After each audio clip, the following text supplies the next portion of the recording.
Greetings again, students. We continue our torts discussion with the tort of defamation. It's an old tort. Two kinds of defamation for our practical purposes right now. One being libel, which is the written, false, and disparaging statement about a person communicated to a third party. Read that definition well, because it is a written communication. And then we have slander. Slander is an oral, false, and disparaging statement about another that the tortfeasor communicates to a third party. As you'll note, both of these require communication.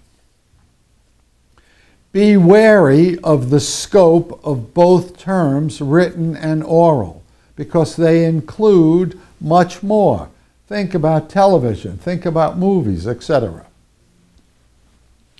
In the case of New York Times versus Sullivan, 376 U.S. 254 of 1964, the U.S. Supreme Court held that the First Amendment affects the common law of defamation.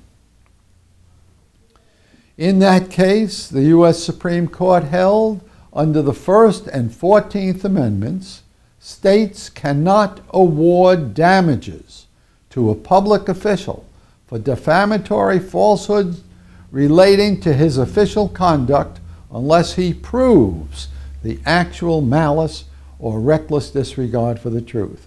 Most important kind of words and thinking during an election time. In this particular case, the respondent presented no evidence to show that the petitioner was aware of the erroneous statements or was reckless in that regard, and therefore could not prove malice, malice being required.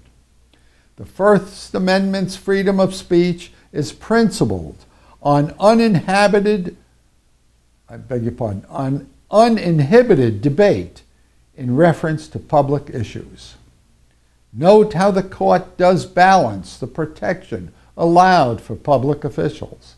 Indeed, we can be proud of our system here involved.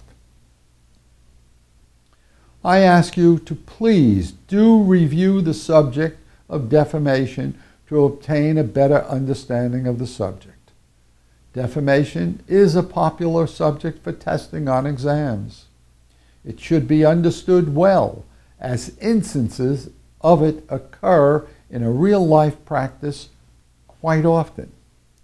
Clients often complain of being both libeled and slandered. Consider the impact of the mass media today as opposed to what was known as publication to a few persons in the past. Don't be afraid of defamation, but instead understand it, what is required and what is not required. Thank you.